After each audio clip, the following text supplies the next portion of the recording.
Today on Blue Sky Mouseketeering, join us as we explore uncharted corners of the universe, test new futuristic tech, and journey to the unexplored depths of the sea as you visit the city of tomorrow in Disneyland. To all who come to this happy place, welcome, foolish mortals. This here's the wildest ride in the wilderness. We call it imaginary. With just that spark from me and you. Welcome back to Blue Sky Mouseketeering. I'm Matt. And I'm Sari. And we are embarking on a futuristic journey today. And am meowing What? into a world of tomorrow. You said embarking. I was like, what? This is already going to be one of those episodes. All right. So I'm just going into it then. You know, there's a lot that is happening at Disneyland right now. Maybe, or I should say, there's a lot that is confirmed to be starting and will be happening Moving at forward. Disneyland. But specifically with Disney's California Adventure. You know, if you think about Avengers Campus getting an expansion, a massive expansion. Disneyland Forward. Disneyland Forward for really the entire resort. Avatar coming to somewhere in DCA. They still have not confirmed where, but we're kind of, you know, everybody's kind of assuming it's going into Hollywoodland. Of course. Or taking over Hollywoodland. And the Coco ride Yeah. coming to somewhere on Pixar Pier seems, the running rumor right now seems to be sort of going behind the Incredicoaster. That would be really cool. And like potentially its own little like I was going to courtyard say, area Coco... to hide the ride building. Yeah. Also, like, Coco sort of... It exists in... Now, here... Okay. Hot take. Pixar movies exist in a future on Earth that is not the same as ours. Coco exists in our world in the land of the undead. Not the undead, but the land of the dead. Yeah. So, like, Coco's not in this, like, Pixar universe, like it is, but, like, it's in a different realm. So it deserves its own area, is what I'm trying to say. Gotcha.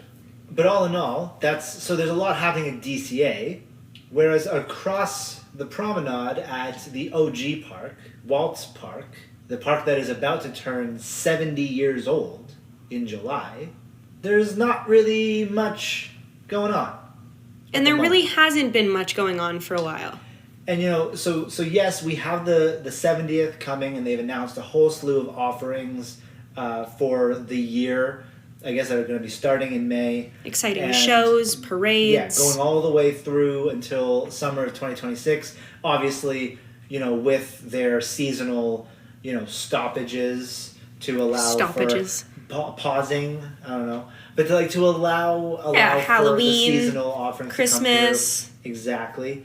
But, you know, yeah, there's just, other than the 70th, there's nothing that's really been announced for Disneyland moving forward, other than we obviously, like Sarah was saying, we know about Disneyland Forward, but nothing specific, nothing concrete. You know, yes, we have cavalcades, Paint the Night, Wondrous Journey. You know, Small World is getting the final verse that the Shermans wrote added to the ride. Toy Story Mania is getting a small little, I guess, decorative update for the 70th. And of course the Walt animatronic coming to the Main Street Opera House. But what happens after summer of 2026? Because like all of these things are coming for the 70th. You know, what is going on at Disneyland after summer of 2026 when the celebration ends? I mean, nothing right now. There's nothing coming down the pipeline right now. And so that kind of poses the question, what areas of Disneyland do we think need some love? And there's one standout in particular that we feel really needs the love? As we've definitely mentioned in many recent episodes, specifically the last one, we sort of dabbled in even a ride concept for this section of Disneyland.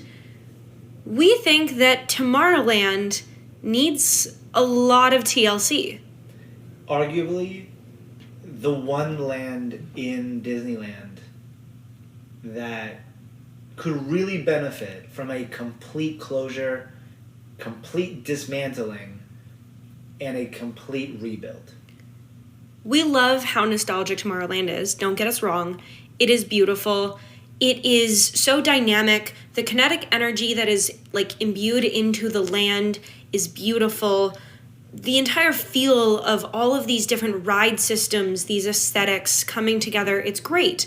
But it's rooted in the past. Tomorrowland should be looking towards the future, or at least have a cohesive aesthetic that brings it into a new era and allows for updates. I was going to say, I think as of now in Disneyland, now mind you, the last time that we were in Disneyland was 2021. Mm-hmm. We didn't really spend a ton of time in Tomorrowland. We went down Space Mountain, but that was about it. We did Buzz. I don't believe so. Did We have done theirs, but in an older in a past We might visit. not have done Buzz. I don't think we did it in Yeah. 2021. But my point is, the theming in Tomorrowland right now in Disneyland, the vibe, the theming, everything, it just kind of feels tired and disjointed. You know, Walt first envisioned Tomorrowland as this futuristic land where we look, not to use the same word again, but look to the future. You know, but the one thing that the original Imagineers and Walt kept in mind was that the future becomes the past very quickly. Even something as simple as, you know, when the World's Fair was around and these rides were being created for the World's Fair and for the opening of Disneyland, Autopia was a very cool new thing. I mean, people could drive cars through this scenery, and race cars were cool. They were different. They were, you know, futuristic. Well, and also, even stepping away from futuristic for just a second, you know, if you think about it, there are themes within Tomorrowland, obviously, that are very sci-fi, futurism, and stuff like that. But there's also a bit of a theme within Tomorrowland of this representation of the world on the move. Yes. And that, you know, if you think about Autopia, as you were just saying, if you think about the Peoplemover then stacked on top of that, the monorail then stacked on top of that, you know, you kind of had this land that in its prime was supposed to also kind of show you that we have all of these different elements of transportation moving, so that maybe the methods of transportation maybe weren't brand new, like cars. Obviously, Cars were now, not brand new, but back then and they're they not also now. Weren't, yeah, but it was supposed to show, like, you know, looking to the future, we could move people through a space more efficiently. Mm-hmm. So it wasn't necessarily just future technology or space travel. It's also future ideologies. Exactly. I mean, if you think about the Carousel of Progress, there's nothing new and innovative about a family. But the idea of how the family grows through The time, evolution. the idea of a great big beautiful tomorrow, it's just that song. But exactly, it purposefully is used to encapsulate the idea of Tomorrowland being that there is hope for a future, whatever that future might be. Yeah. So with that, we have a lot of ideas. Yeah, and you know, so like traditionally, in the early years of Disneyland, you know, Tomorrowland got updated to some degree every 5 to 10 years. You know, it's been 14 years since the last time there was work done on Tomorrowland at all. And, you know, it has been rumored for a long time now that Tomorrowland will be the next thing at Disneyland to be getting a major lift. And, you know, we saw this around 2019, and there were, you know, where there were rumblings about a piece, it was just one piece of concept art that was released, and it was the first somewhat concrete evidence of this overhaul finally being a thing. And, you know, the art showed a fully redesigned entrance to Tomorrowland. And around the same time, on Disney Plus, on the Imagineering Story series, there was a clip of Imagineering legend Joe Rohde looking over a model of what looked like Disneyland's Tomorrowland. And even during the clip, at one point, he was lifting what looks like what is now the launch bay building, and he was kind of lifting it away from the model, I don't know, to get a different perspective, a different view of something. And this is interesting because even though this series wasn't a Disney production, it was done by Leslie Iwerks, who obviously members of her family have worked within Disney for a long time.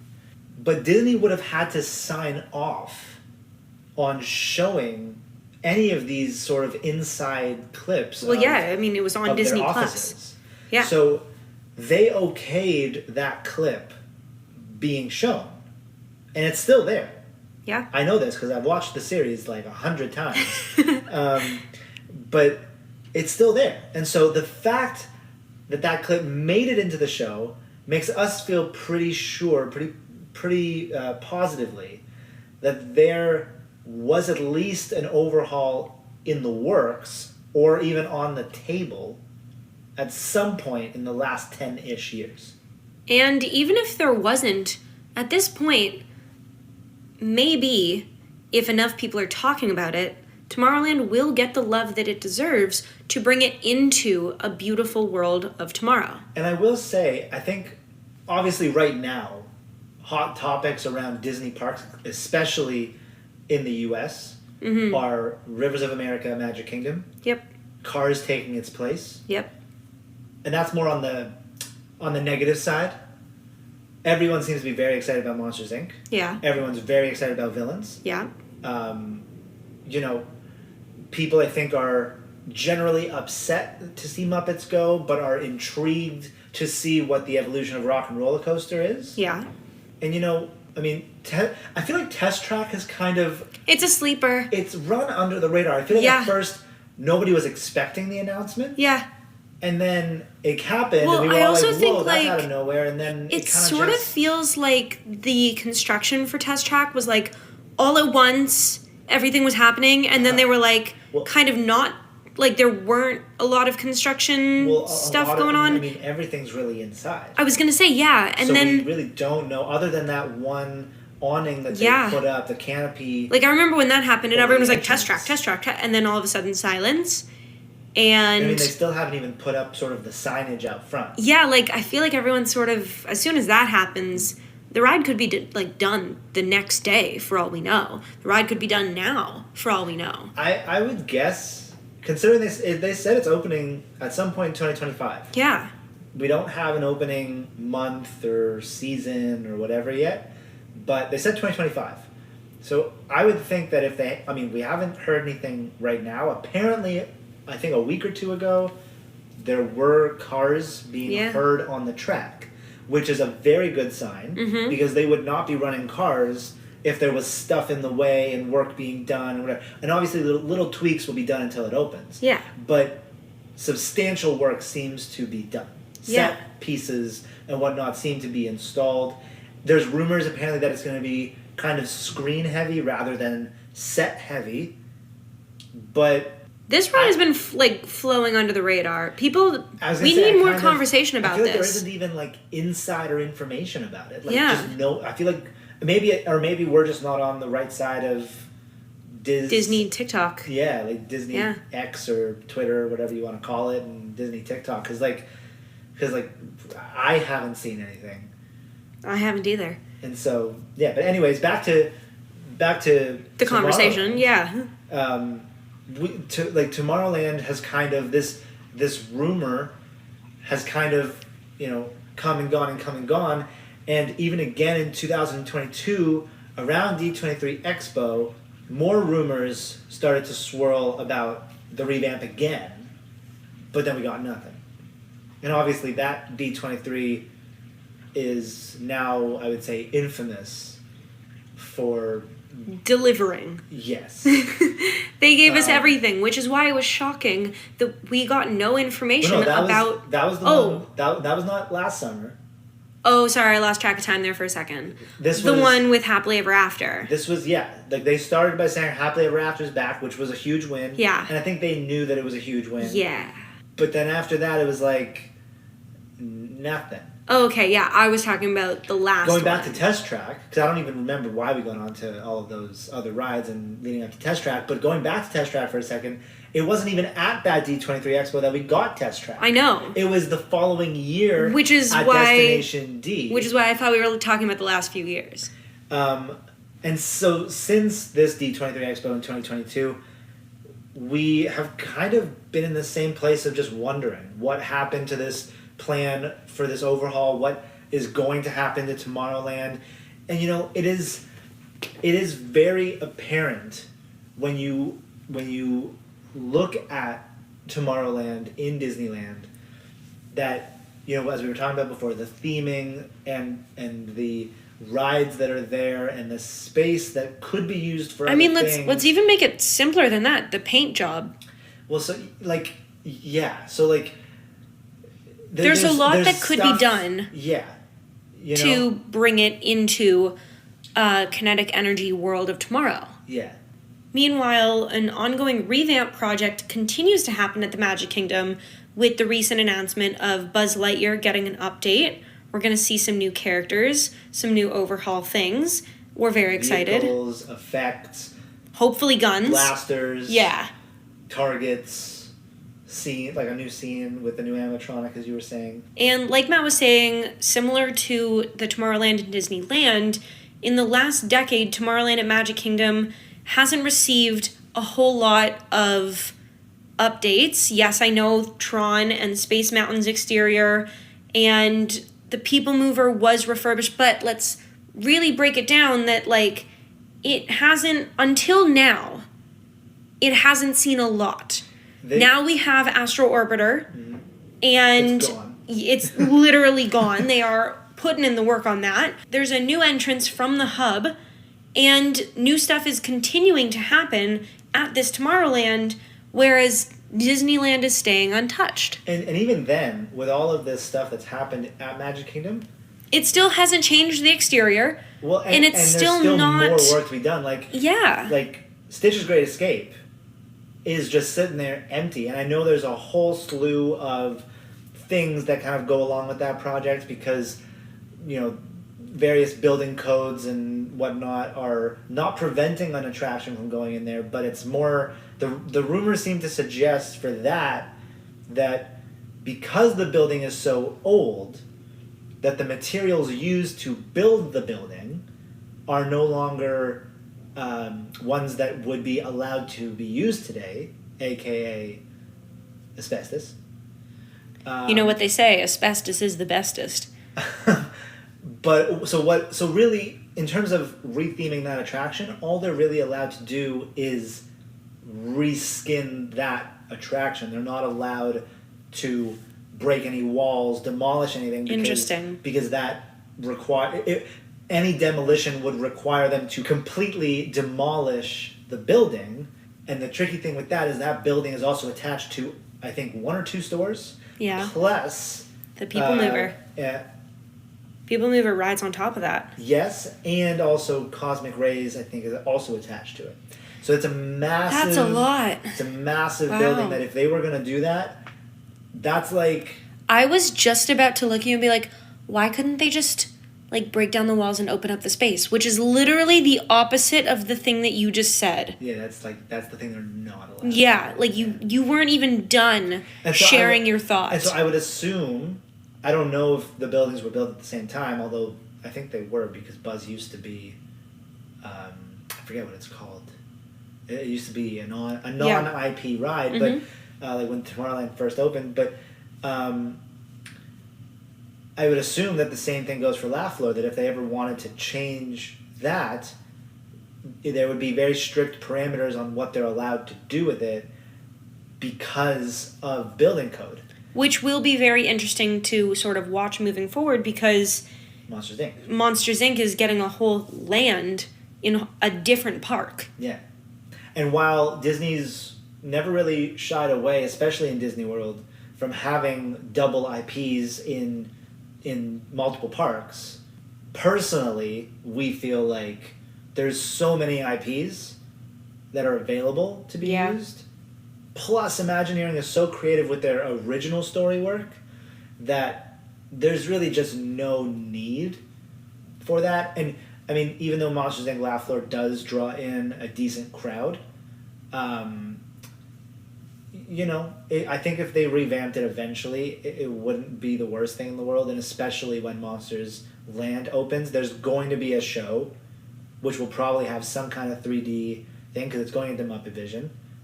So you don't need two of the same thing, and then on top of that you have Door Coaster, which is completely different, but the same IP. So and the same concept that you're working on laughs versus, like, the entire land is working on laughs versus screams. We're post movie one. So we're laughing rather than screaming. So yeah. we So know the concept of the show is going to be funny. And so there's still those two projects in Disney World that still haven't been touched. Yet this ongoing revamp of their Tomorrowland has kind of, it seems like, I mean, obviously without the pandemic it probably would have been a year or two shorter, but I mean it's taken them quite some time. Yeah. Because it really started with Speedway going down to make way for Tron. Yeah. Then Tron came on board, and was it either I think just before Tron opened, Space went down for a quick refurb.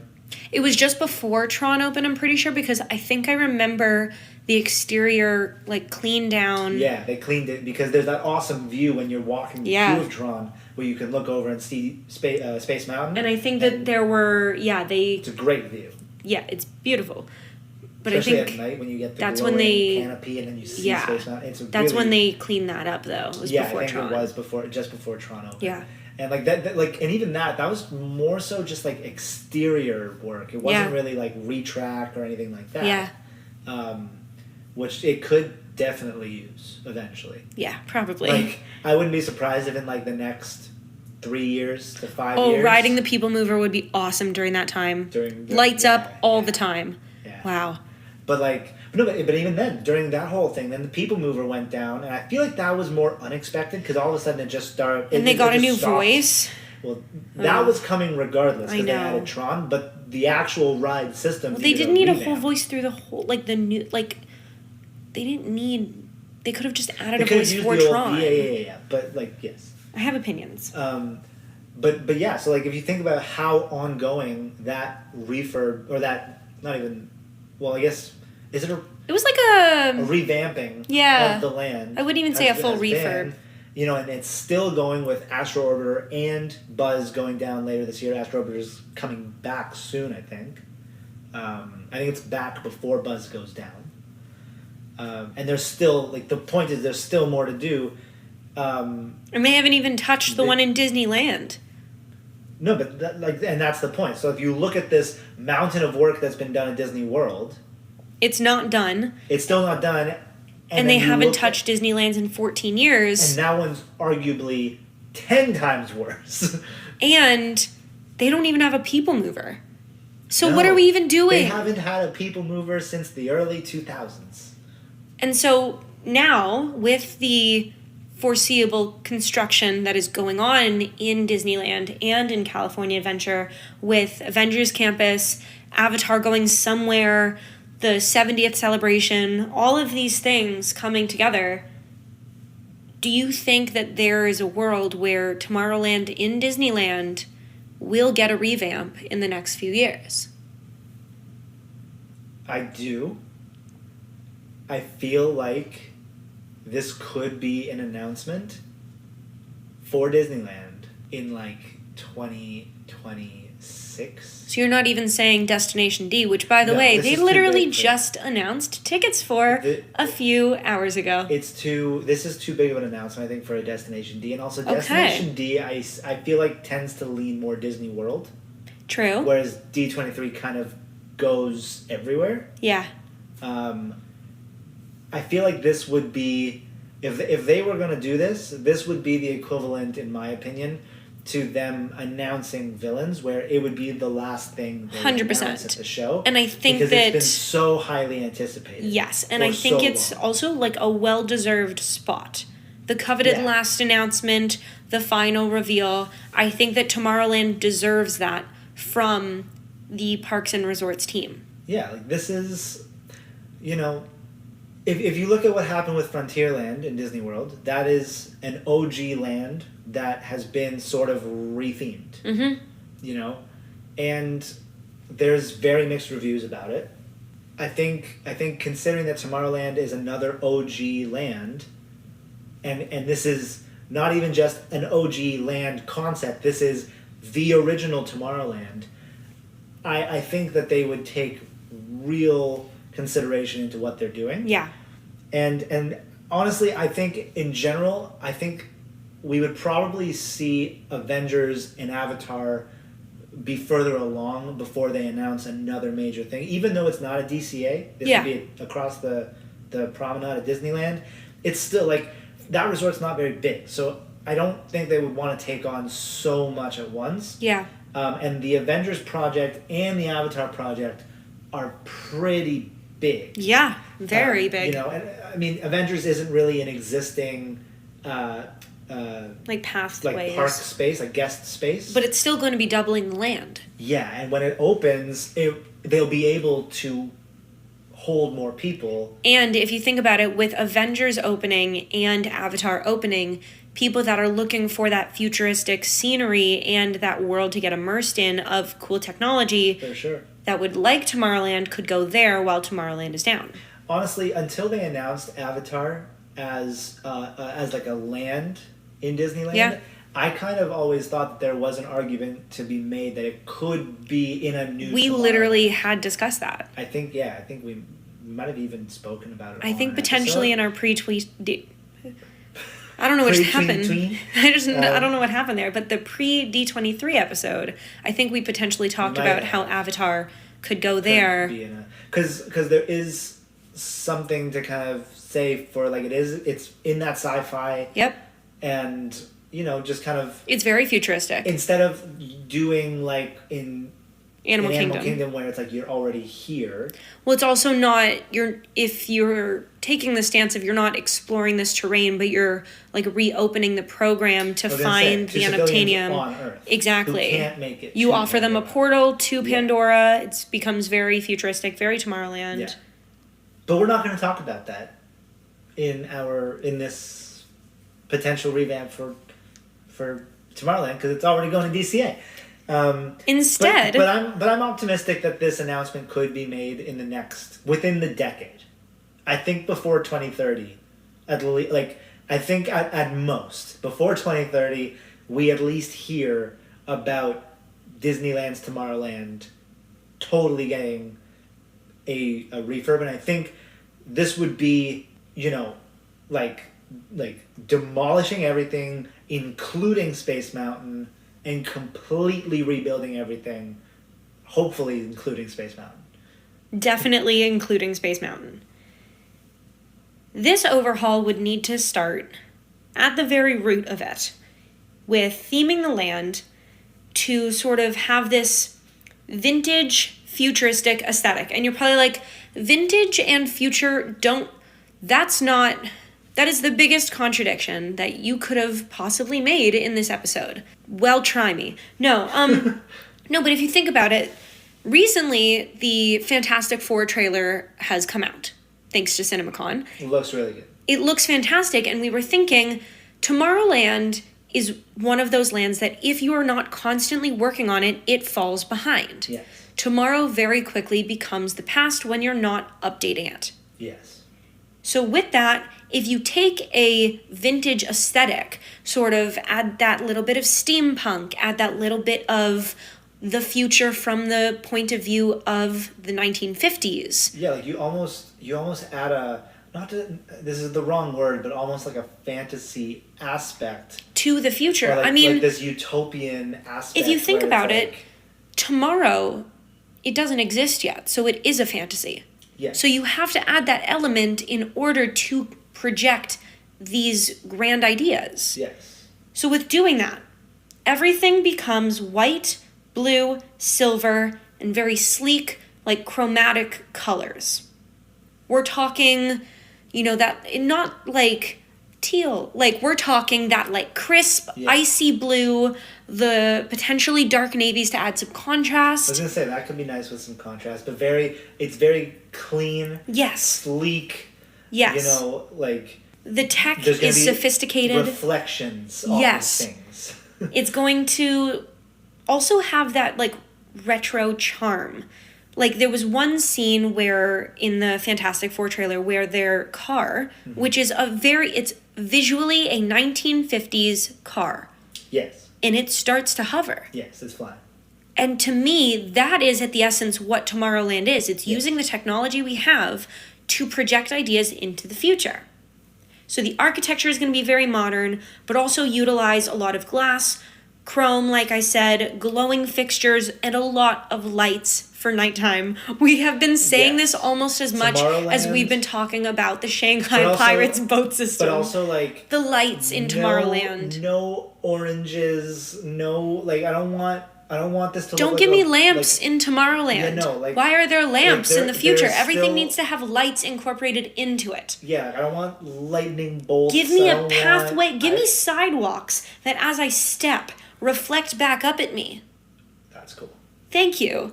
Give me like those overhangs where the Peoplemover sits. If you're walking under that should light up with you. Or It should light up register- as the train. Exactly. As the tram goes by. Exactly. Like it should highlight the movement, the kinetic energy. If you think about what kinetic That's energy en- is, that it is is essential. energy that heats up as it continues moving, and that's what we Yes. want for tomorrow. We want No, an that- acceleration into the hope for tomorrow. That is absolutely essential Yes. for Tomorrowland. That there needs to be constant movement to just keep people. You should want to be like doing 360 turns. You should be looking all the everywhere. time. The future Because there's is just so fantastic. much. There's so much going on. Yes. You're looking up, you're looking down, you're looking sideways. Because there's just something's moving to your left. Now you just saw something pass over you. Now there's something somehow below you. Where are you even looking? Maybe the submarine voyage. Maybe the sidewalk that's lighting up. Maybe. There's like the possibilities for Tomorrowland should be endless. So we have to discuss attractions. Yes. I think we have to start with the big guy. Yep. Because there is no Tomorrowland, in my opinion, probably your opinion. I think 100% you agree. guys, without Space Mountain. As we were talking about these rethemes, sorry to interrupt for a quick second, we were like, okay, is this ride going to stay? Are we going to change this concept? Are we going to add this in? Space Mountain and the Peoplemover, we're not touching. I mean, we're touching, but we're not. Well, There's Space gonna be Mountain, some we're refurbs. touching, and for the Peoplemover, we're Bringing it back. But, like, we're not going to do such an overhaul that the essence of it is gone. Well, so if we jump sort of all the way around the world for 1 second. Very tomorrow of you. Yes, to Tokyo. They're kind of in a way doing a very similar thing to Magic Kingdom, where they're doing this ongoing transformation of their Tomorrowland. If you think about what they're doing with their Space Mountain, if you think about what they're doing with their version of Buzz Lightyear, transforming it into Wreck-It Ralph. Which, by the way, sounds really cool, and, like, I'm kind of jealous, but, like, it's fine. They've recently, in the last few years, added the Baymax. Is it called the Happy Ride?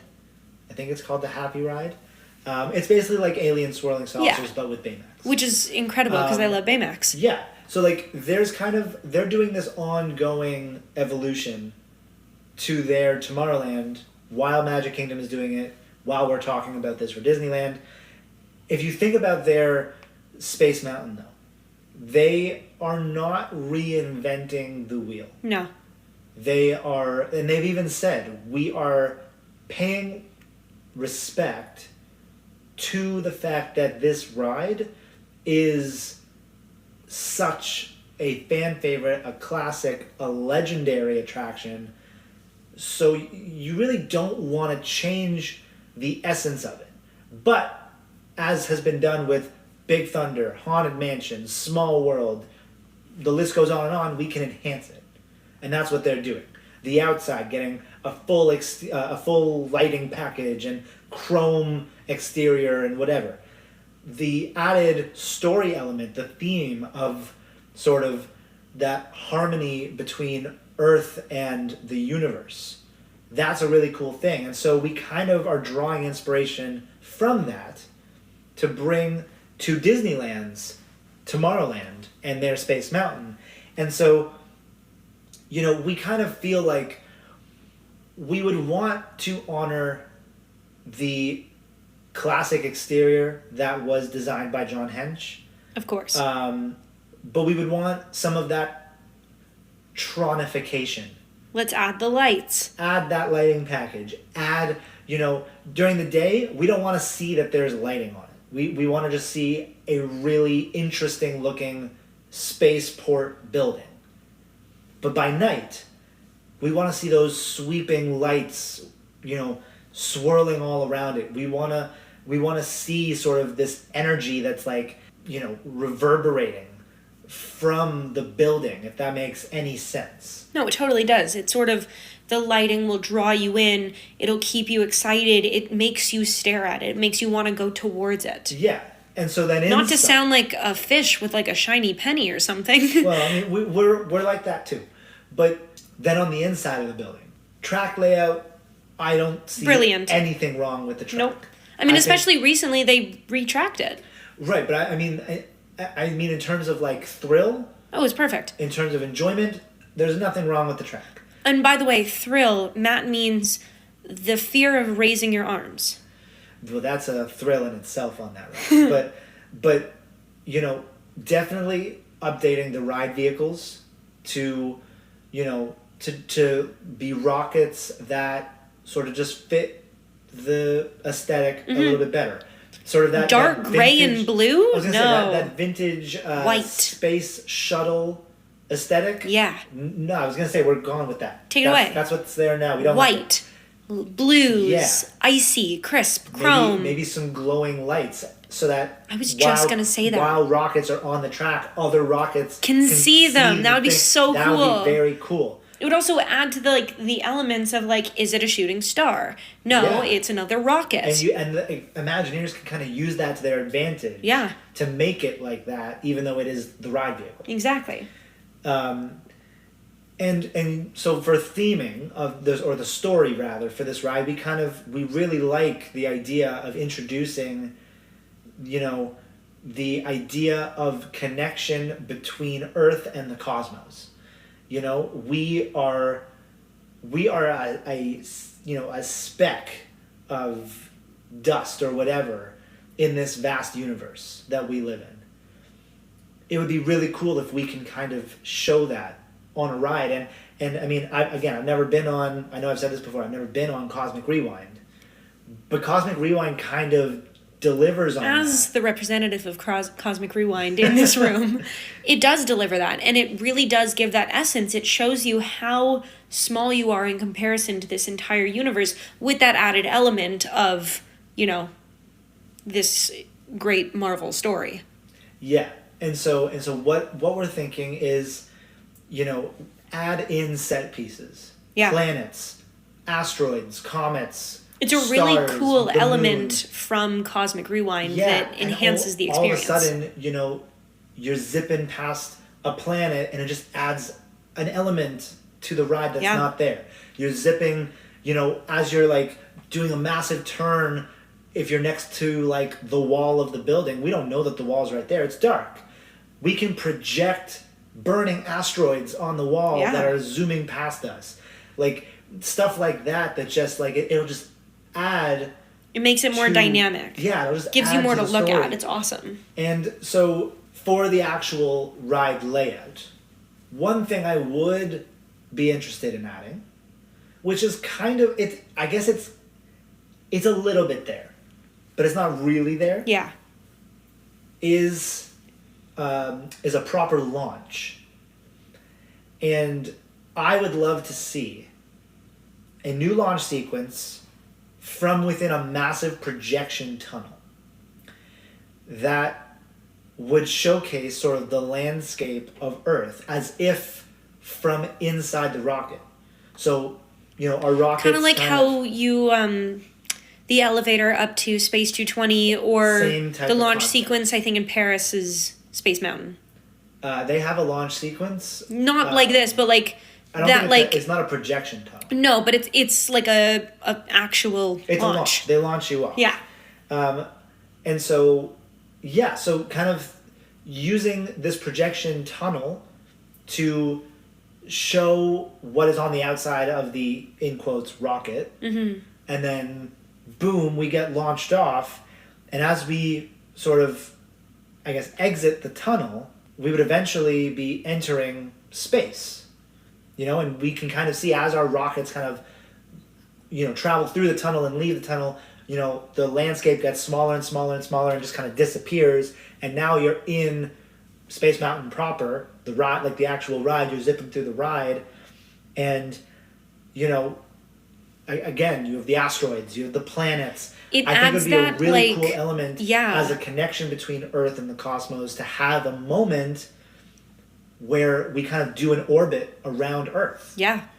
And that could kind of begin our descent back to Earth. It'll also really put into perspective the size of the Earth in the universe, and then also us on Earth. And like I think that message within a space, because space travel isn't really futuristic anymore.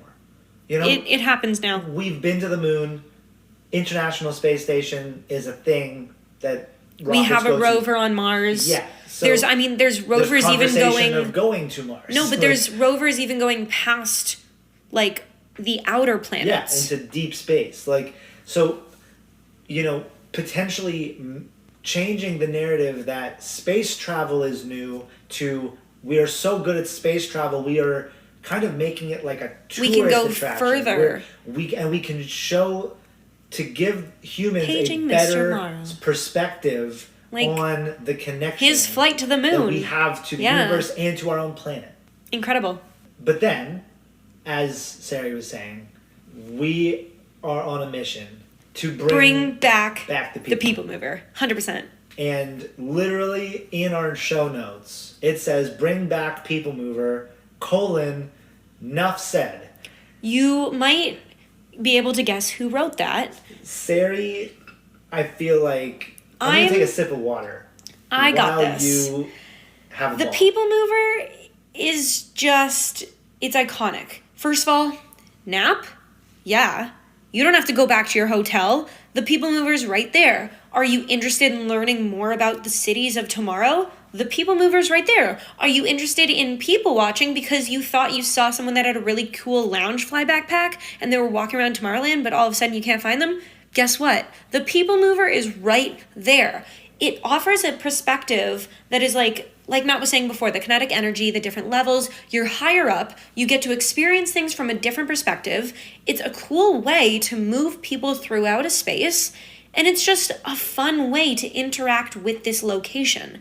Like the Storybook Canals, it offers you that little sense of, I'm a viewer here. I'm just experiencing the world around me. And sometimes, yes, the adventure of Space Mountain is fun. Yes, the adventure of Autopia is fun. Small World is really cool. But the Peoplemover is one of those rides where you just get to observe. There's no interaction necessary. You can put in as much as you want. It's just exciting and fun.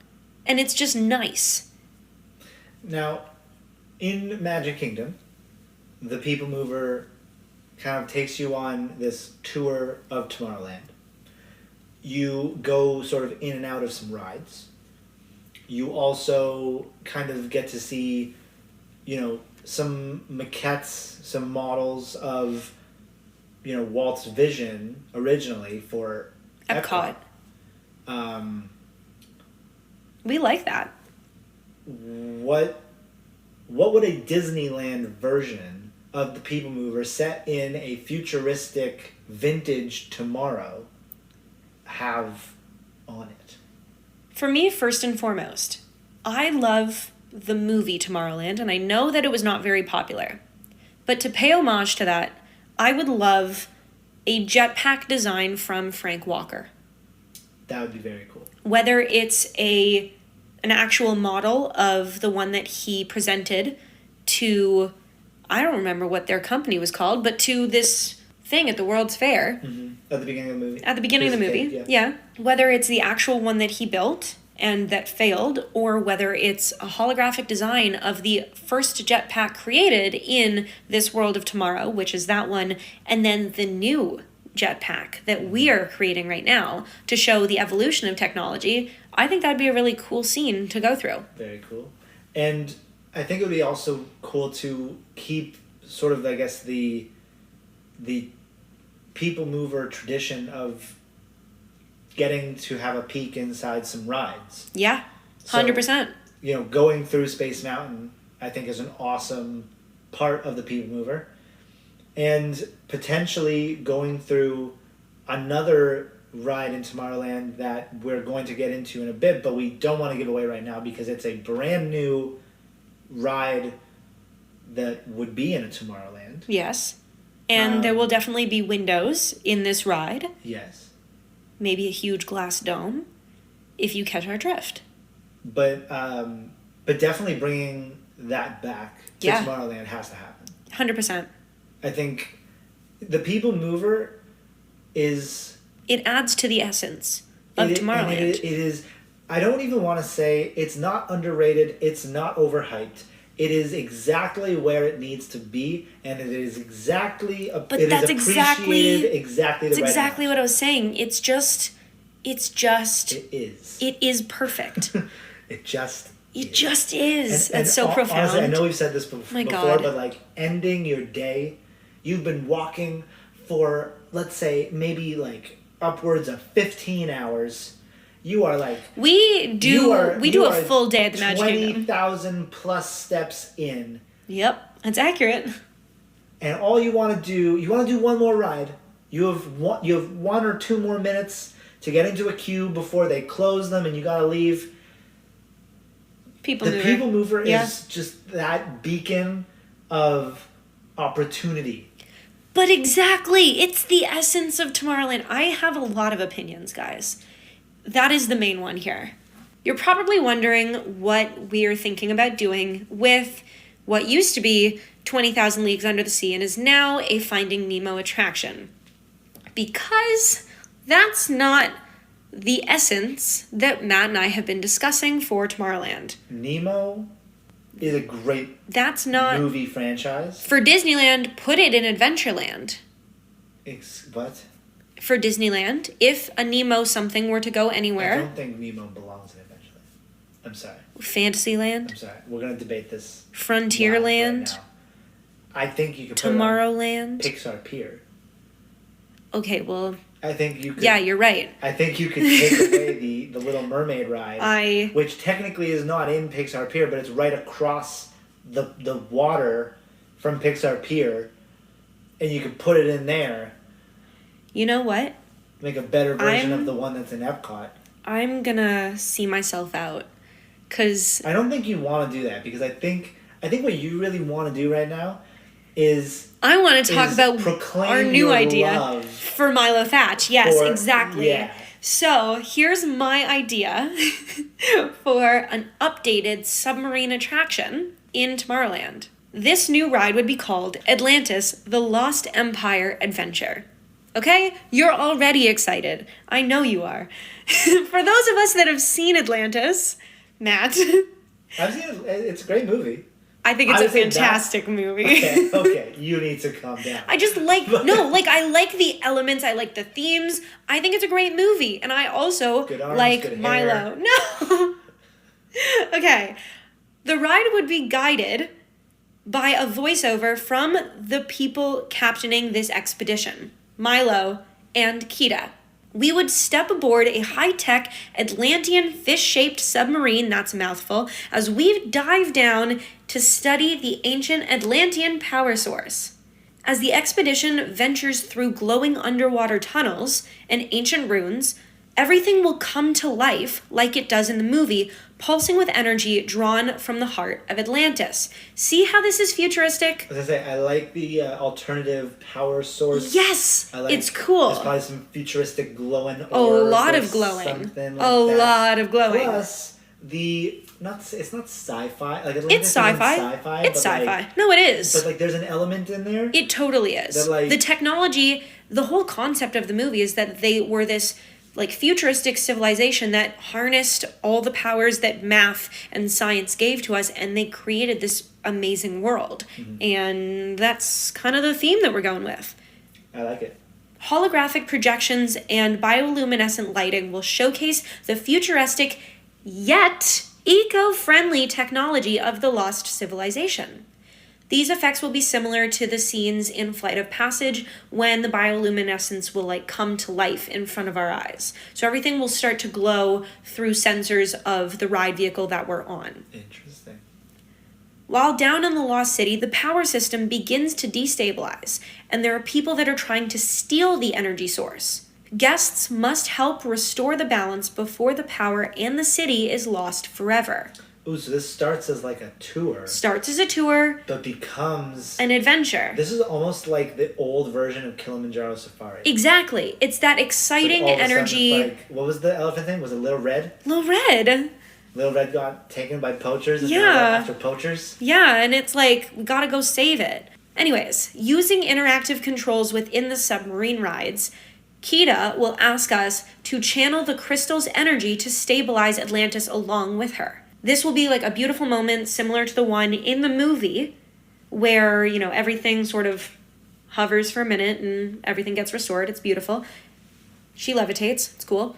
And this energy field brings back the life in Atlantis. The adventure will end with a message from Kita and Milo about how we have to preserve nature and leave natural wonders where they are and sort of allow them to belong in the space where they stay, and how harnessing the wisdom of the past can build a better future. I really like that. I was very skeptical of putting Atlantis in Tomorrowland. Originally, I wrote this and then I told Matt not to read it. I don't know if you did, I didn't read it. but I was like, That's why no, that's why the whole I time have you were, this you were- idea. You were speaking about it, and I was like, I was genuinely reacting as if I was hearing it for the first time, because I was. I now see the vision of Yeah. the story itself is not It's not too close to the movie. It's not a Tomorrowland story. No. But the taking the approach of alternative futuristic energy Yeah. and stuff like that does fit. Yes. And so it is, that I would say is a much cleaner fit for Tomorrowland than something like Wreck-It Ralph, Or Nemo. well, 100% Nemo. And I would even go as far as to say Buzz Lightyear. It also adds to that kinetic energy, like I keep going back to it, but it's a different level. Now we're going below sea level. Yes. So it adds that excitement. Well, and there also is something to say about, like, sort of for futuristic themes of exploring the depths of the sea. It's incredible. Because, you know, a vast majority, what is it, 70 or 70 some odd percent of the world is water. And a vast majority of those waters have not been explored. What I want to know is why, so like some people know that NASA was developed to explore the deep sea. Why did they nope out of there and then go in the complete opposite direction? So, like, we need to get as far away. Exactly. This And then they were like, as possible. maybe let's go to a different planet. Like, what? Oh, how did we get here from exploring the sea? And people go on cruises. That's crazy of them. Oh my god. It's terrifying. Sari's already is like afraid of boats. She is not going on a cruise ever. No, but like exploring the deep sea is like so scary and so futuristic that like we don't even do it much anymore. So just to recap, we have a new Space Mountain. We're bringing back the Peoplemover, and the Finding Nemo submarine attraction is now an Atlantis submarine attraction. Yes. Which Sari will be on all the time if it's real. It just seems so cool, and I really... Can you just promise me, if this were to be a thing, and you were working on it in this hypothetical situation, can you make the submarines a bit more spacious? Yeah. And can you also add, like, AC? Yes. Thank you. Totally. Just for you. Thank you. Just like in my seat, you mean? Yeah. It's like everybody sitting around me is like, oh, it's hot. And I'm like, this is great. Yes, exactly. Thank you. I really appreciate it. I got you. But so moving on to the next attraction, Star Tours. I am a very strong believer, again, in that IPs should not be doubled at separate parks. But even more so, IPs should not be doubled in different areas of the same park. I just realized that Magic Kingdom and Hollywood Studios have the same problem. Yeah. With the same ride. Star Wars and Monsters. Like... Wait, Magic Kingdom? I meant Disneyland. Oh, okay, I was like, wait a second. For a second, I even looked at you and I was like, I didn't say that. It's like, Matt, why did You're you say... so silly. Why did you say Magic Kingdom? I said Disneyland. Okay. But yes, that is exactly what I mean. Yeah. So with that, Disneyland has Galaxy's Edge. Yeah. Smuggler's Run, in my opinion, is a better version of Star Tours. Yeah. So why? That's a really good question. Why are we going to You're keep onto Star something Tours? there. In our opinion, there's an opportunity to do something new. And so we would replace Star Tours, keeping it still, though, as a simulator attraction. I mean, even the layout would pretty much be the same. Yes, and we would change it to a jetpack ride-through of the futuristic city of tomorrow. So this new attraction would take us on this huge journey through the Tomorrowland movie city, essentially, just to like clear it up of like City of Tomorrow Epcot versus City of Tomorrow movie. So what we would be doing is we would be new recruits brought into the Plus Ultra facility and brought to a travel system where we could travel through time and observe different futures to learn, prevent disaster, and find the timeline full of the most hope, like in the Tomorrowland movie. So just to be clear, this is not time travel. It's kind of time travel. It's like universe travel. Right. So in the Tomorrowland movie, Frank Walker is brought to... The city of Tomorrowland is not within our... It's not within our world, but it's going to be our world. So It's like time travel in the sense of like, it's a future, it might not be our future. Right. If we lose hope. Like that's the concept for the movie and this ride. It would be a sleek metallic building with glowing blue accents like the rest of Tomorrowland because we like a unified aesthetic. Come on, people, it's not that hard. In the queue, we would see holographic blueprints of this futuristic world, of course with jetpacks, like we said from before, from the Peoplemover, time stream stabilizers, and new ideas for the architecture in Tomorrowland. Glowing time pods, which would be the ride vehicle, would be also on display to show how we can interact with this ride. There will be joysticks just like in Star Tours. Pretty much the ride vehicle stays the same. A digital wall will display different timeline variants with world events evolving differently, showing how, as humans, as we interact with the space and time around us, it alters what our future could look like. An animatronic version of Athena from the Tomorrowland movie would welcome recruits, bringing us into the futuristic world to see all of the possibilities of our future. Athena would explain that there are people from the future who are looking to control it, and we must stop them before they steal hope for a great big beautiful tomorrow. Our mission is to work with Athena to navigate unstable timelines, evade time hunters, and restore the true vision of Tomorrowland. Boom. I really like that, and I think Great Big Beautiful Tomorrow is the Tomorrowland anthem. Yes, and I think the fact that Disneyland doesn't have that love is shocking. Yeah, well, so it used to be in Disneyland. No, I know. And then it went to Disney World for Disney World's opening. And it has remained stayed there. Yeah. And I feel like that attraction does not get the recognition it deserves. Nope. Yes, it might be outdated in some ways. Yes, it might be a fire hazard. But at the same time... It's great. A Walt classic is a Walt classic. And also, like, it was really innovative. The way that it was made and the time that it was made in, like, that was really cool. Yes, absolutely. Keep it. But moving on, we feel... Matt feels. Like Buzz Lightyear. I feel a little. Might not fit within, in my opinion, I think we've grown to accept him in Tomorrowland. Yeah, he's a toy. But he's a toy.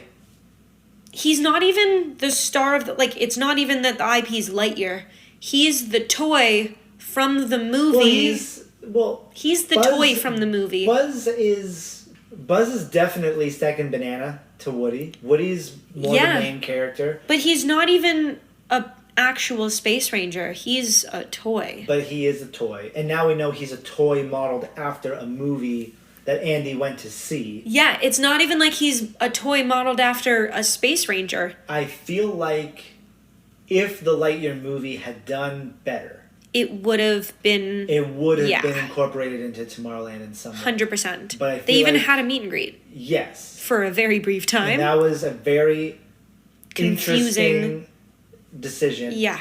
To have a non-mascot character for Buzz Lightyear who already exists. Also, he wasn't even, like, wearing the same suit. No.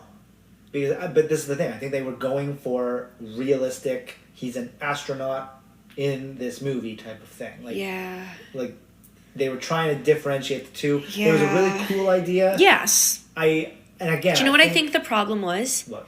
I've said this before. I think that the problem with the Lightyear movie is that we were not in the eyes of Andy walking into a theater. Does that make sense? Like, I think if we established at the beginning of the movie that Andy was going to see this film, it would have been accepted better. It was accepted that we're going to see this movie like Andy did. But, like, if people didn't know that from, like, the 3 interviews where they actually said that in the media stage of press, like, that's confusing. And I think that's one of the issues. That is true. Yep. But so because of this, I think Buzz Lightyear does not fit in this new theme that we're talking about for our proposed Tomorrowland. You know, I think we've kind of just grown to accept him in Tomorrowland as this sort of, he's got lasers and whatnot. But at the end of the day, I think if you were to move his ride to Pixar Pier or Toy Story Land, or really almost, I mean, even Fantasyland. Yeah. You know, like, that type of stuff works there. Yeah. You know? You're stepping into the movies there. Exactly. And so to replace Buzz Lightyear, but still keep a shooter ride, we looked at another Pixar IP that is about to get its 3rd installment, The Incredibles. Heck yeah. Now, I know what you're thinking. The Incredibles are superheroes. They live sort of in the present. Kind of. Kind of what? Yeah, but they have futuristic tech. But so this is where hover cars. This is where we capes. Feel like all of no, but Edna mode. No capes. This is where we feel like all of their tech and their superhero-iness comes in. The house that they live in, especially in the second movie. Yeah, I was gonna say they spend time. I don't know if it's a new house or if it's somebody else's house. Edna's house. But Edna's house is also, that's her own thing. But like, I don't remember if the Pars. The mom had, is on vacation. Not vacation, but she's on a like mission. she's on a mission at this like super cool high tech. Mr. Incredible's staying at home with the kids. Yeah, Got and his he's hands full. looking for Jack a lot of the time. Yeah, but so their tech in this franchise is what we feel fits within Tomorrowland, and so we kind of think having sort of this shooter ride where the Incredibles have recruited us to take down Syndrome again. He's come, like maybe this is like a new battle that they have with Syndrome. And Syndrome's robot is on the loose throughout the city, and it's up to us to defeat it. Hence where the shooting comes in. The queue would take us through Edna's lab, where she would fit us with the best tech to blast this robot out of the city. And yes, we would have an animatronic Edna. And yes, she would still be against capes. There's no capes. No capes. No capes. The ride would feature huge animatronics and statues, similar to how Buzz does now, but it would be Syndrome and that orb robot, along with the Incredibles. And I think it's safe to say that Jack has earned his suit. Yes. I think he's part of the group, right? Now, I just movie have two. something to say. It was in writing this that I found out the robot was not an octopus. No, it has 4 arms. Uh-huh. You thought it was an octopus? It looks like an octopus. It's just like an orb. Yeah. I think we have to go back and watch it. Yeah. We might have to revisit. Well, the- I've watched it. That clearly wasn't the issue. It's not a movie that we go back and and sit down and watch. I know, we have to do that more. Like- but like I when mean, it like I comes to knew I've Pixar- seen it multiple times. I don't know why I thought it was a robot. No, like an octopus when it robot. comes to Pixar, I feel like the ones that are on repeat around our family are like Toy Story. Yeah. Which is like, of course. Classic. You know. Why wouldn't it be? Coco. Yeah. Brave. And like Dramatic pause. I feel like maybe every so often Cars 1 comes on. Yeah. But like I can't think of. Huh. Like the other ones are kind of just like Exist. floating. Interesting. Within this. We're gonna watch Pixar Bug's Life world. tonight. That's the one I think I've seen the least. Yeah. Cars 2. Yeah. And 3. Planes. Planes isn't Pixar. What? That's Disney. That was Disney Toon, wasn't it? Yeah. Ooh. Yeah. We don't talk about Bruno. That's fine. Moving on. So that's the replacement idea for the shooter ride. IP being Incredibles, and enhancing Similar ride system. Yeah, I would say all the enhancements that are going into Buzz at Disney World. We want interactive targets that we know what we're shooting at. Yep. We want, Disneyland's always had the blasters that you can pick up. That's a huge. Yeah, we need to huge talk thing. about that. Dang, Disney World's getting it. I know. Thank God, because, New stylized ride vehicles. They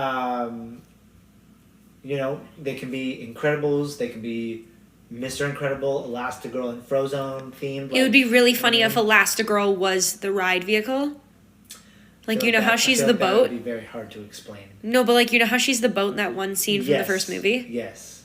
Maybe All there's right. like one ride vehicle. Yeah, like, you're like really But lucky if you also get If it. she's in the ride, then you can't. Oh, yeah, you're You know what I right. mean? Yeah. But moving on. Back to our point. This is the ride that we alluded to when we were talking about the Peoplemover. Yes. This would be one that the Peoplemover would go through, to some degree.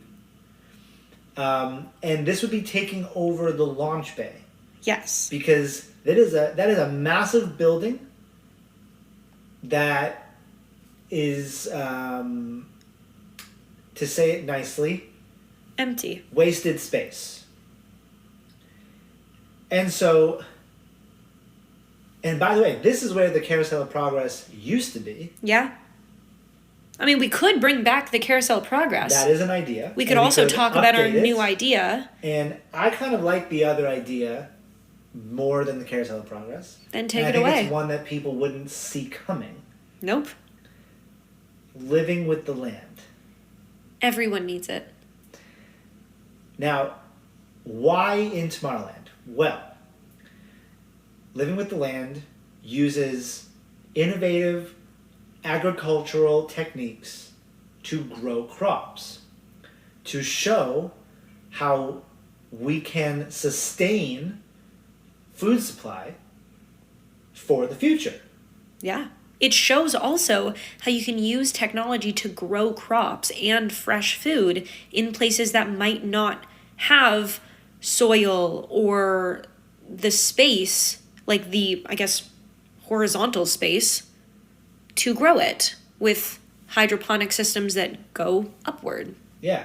And so that's kind of why we think, also if you think about the connection that we've made on Space Mountain with Earth and cosmos, this is kind of taking that in our eyes to the next level. I mean, if we're learning about the Earth and cosmos, surely we need to know how we can be living with the land. And that's where not only in Tomorrowland are we going to be, celebrating that connection between the Earth and cosmos, but we can also celebrate our connection to Earth.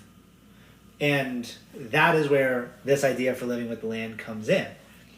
So, the queue space. Guests would depart from Tomorrowland and arrive on a desolate, trash-covered Earth. This we kind of picture could be done through some kind of like portal system. Yeah, like a foggy tunnel. Yeah. Yeah. And this would be kind of, obviously, people are not transporting to another Earth. And so this can kind of be explained as showcasing what could happen Similar to if we continue down this road. Similar to in the Tomorrowland IP ride, Yes. where we're going into different timelines to see what could happen Well, also if in the movie they show you the different scenarios Exactly. of what could happen. Exactly. So this is what the future of Earth and agriculture could look like. But then we would come across an animatronic of Wall-E, who could be seen compacting garbage while piles of waste loom around.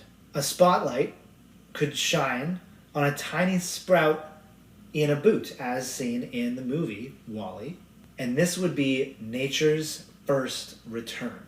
Then Eve would appear, scanning this plant for signs of life.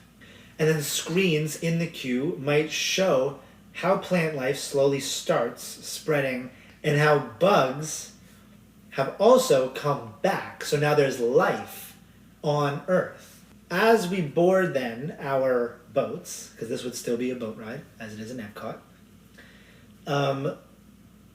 we would float into a lush, restored ecosystem with growing plants, rivers, and trees, as narration describes how through efforts to clean the oceans and, clean the land that we live on, we have been able to restore the ecosystem and avoid the worst case scenario. And again, we would see animatronic Wall-E and Eve working together to help Earth thrive again while taking care of the plants around them. Then guests would see futuristic greenhouses inspired by the original Living with the Land. Maybe not the classic glass dome. Maybe a little bit different from the shape of the domes and whatnot that it is now. But well, I mean, the Peoplemover would be driving by around that's this true. point. So it would need to be big enough to house that track as well. But guests would see, again, these futuristic greenhouses showcasing new farming techniques like hydroponics, aeroponics, and AI-assisted farming, all powered by robots just like Wall-E. And the message is that technology and nature can work together for a sustainable future. And so, the greenhouses, of course, you're going to have many different rooms, as in the original Living with the Land, with all sorts of different plants and, different growing methods. And like at Epcot, this food that they're growing can go towards use at the parks. And then the sort of final scene of this version of Living with the Land, we would want to, end on a hopeful note, showing humans and robots working side by side to rebuild the planet into a beautiful, lush ecosystem where all of us can thrive. Throughout this scene, we can see Wally and Eve continuing their efforts, planting seeds, tending to plants.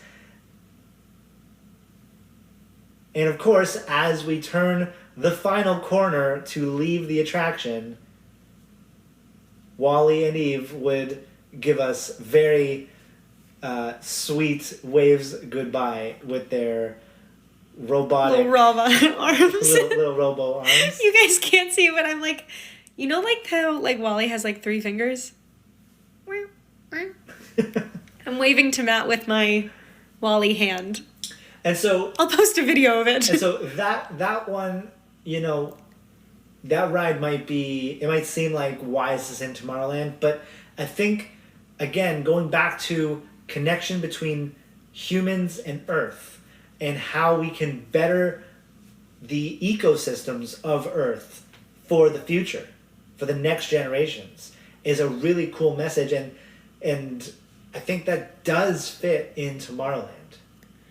Speaking of bettering the ecosystems and sustainable futures, let's talk about cars. So, Autopia. Keep it. It's great. Kinetic energy. Kinetic energy. It's a new element of travel. It's movement. It's exciting. It's fun for kids that aren't allowed to drive yet because they don't have their learner's permit. It's great. A very simple fix to this perfect attraction. Supercharge the engines. Yeah, no. It would just be to make the cars electric vehicles. It's a small update. We've been asking for this. I'm pretty sure, did they announce that this is happening? Or maybe there was intention to do it? No, I think they said by 2026 the Autopia cars will be electric. So then that's it. It's one of the original ideas for Tomorrowland to showcase the kinetic energy, like we were saying. And other than the electric vehicles, slap on a paint job to make it fit this new aesthetic of the blues, the whites. The cars could look like the ones that we saw in the Fantastic Four. Yeah. Obviously, we don't have flying cars. No. But the aesthetic of them, because it kind of looked, as you were saying, vintagey. Yeah. But in a futuristic way. Bring in that futuristic vintage look. Bring in maybe some exposed gear. You know how sometimes you see those cool things where it's exposed gears and then there's a clear steampunk. Yeah, steampunk, but imagine the hood of the car where the quote unquote engine is has gears showing and then there's an enclosed hood of the car but it's all clear. So you can see into that's cool. Yeah. Like the back of a watch. Exactly. Like the back of a really cool watch. But on a car. Not a watch. We're not riding watches. We're riding cars. That'd be an interesting... Yeah, that'd be a cool time. Well, there was... I think there was something with... Miss Minutes! No. There was something with the timekeeper or something like that in Tomorrowland. Miss Minutes. No. Loki. No. Deadpool. Is there a timekeeper? I think in Tomorrowland. Oh. Early days. But yeah, I kind of agree. And I don't know that there's really... I mean, we can... you can add maybe some, set pieces around Autopia to Honestly, I don't know if it needs it. Well, just to, enhance, the futuristic city vibe. Oh, yeah. You know what I like mean? It. Lights. Lots of lights. Cool, road... LED strips through the road. That would be really cool for night. Yes, that would be. None of this lamppost business. No. We're a futuristic city. We don't need lampposts. Yeah. We can see with our eyeballs. In the dark. In the dark. We have night vision glasses. Because this is the future. Yeah, I feel like coming up with ideas for a space that, is based on the future. It's very tricky because these ideas, and I think this is honestly something that Walt and the original Imagineers ran into, and every generation of Imagineering after, coming up with these ideas is tricky because, as I said earlier, tomorrow becomes yesterday very quickly. And so, whatever they put in, first of all, it's going to take them at least 3 to 5 years to build. And then it has to be able to remain futuristic for 5 to 10 years after that. So, I think that's playing a role in potentially holding Disney off on making this announcement. Well, I mean, that's also why we suggested that new aesthetic with that vintage feel projecting into the future. I think they have to find a way to kind of find a timeless tomorrow. Yeah. Which I think is possible. I think that is possible. It really all depends on if you have hope for a great big beautiful tomorrow. I just did that. I still think, and I still think within this decade, 100%. we'll get this announcement. 100%. It won't be built in this decade. No. I don't think. It'll be announced. I feel like an announcement. They could get started. They could open the Peoplemover in this decade. Well, so apparently to operate the Peoplemover, there's a lot of construction that needs to happen. When Paul Pressler was in charge, he kind of came up with an idea to make the Peoplemover like a race, not a race car experience, but super fast. What was it called? Something Roadster, something. It was really fast, and because of that, the track actually shifted. Yeah. Because it wasn't meant to do that. Yeah. And so they got to fix that first. While everybody wants the Peoplemover to come back, I think the only way for the Peoplemover to come back in Disneyland is for them to completely demolish the land and rebuild. Yeah. Because it's not safe to use it. Yeah. And so I think that's it would be a really big project, but I think it would be worth it in the end for them to do it. 100%. And I think they totally agree. I think they will do it eventually. I really hope so. And like Matt said, it might not be built in the next decade. It could be started, and I think it definitely will be announced. Especially seeing how every other Tomorrowland, it feels like, is getting upgrades. I think, as I said earlier, I think especially when we see Avengers and Avatar taking shape, I wouldn't be surprised if... Because, to me, Toontown is great. Fantasyland is amazing at Disneyland. Adventureland, really good. New Orleans Square, they just did a whole number with Tiana's and Bayou Country. Tomorrowland needs the love. They're really... They're the only piece of the Disneyland puzzle. That's it. Once you have that, it's then we can start nitpicking. Yeah. But then you're nitpicking at that point. So, yeah, I think it'll happen. I'm optimistic. So that's our show. Thank you so much for listening. Don't forget to subscribe, follow us on social media, and listen to us on Spotify, because we're over there now too. Until next time, I'm Matt. And I'm Sari. And we'll see you real soon. Can't remember the time we were watching... we were watching a parade. Okay, guys, hot moment here. We were watching a parade. It was before Festival of Fantasy Parade. It was the one right before the Festival of Fantasy. Why am I forgetting the name? Anyways. Was it Celebrate a Dream Come True? Maybe. I think that sounds right. That was the song. I don't know if that's what the parade was called. Anyways, Aladdin was on a float that resembled the genie. Well, it was Genie holding Aladdin. Yes, on a carpet, and the genie walked in the parade and in front of us turned around and looked at the float and then walked off to the side. What? I think someone realized that they did something wrong. Yeah, that's hilarious. Now, great thing is Genie can duplicate. Yes. Yeah. And then he just disappeared. Yeah. Back to his original self.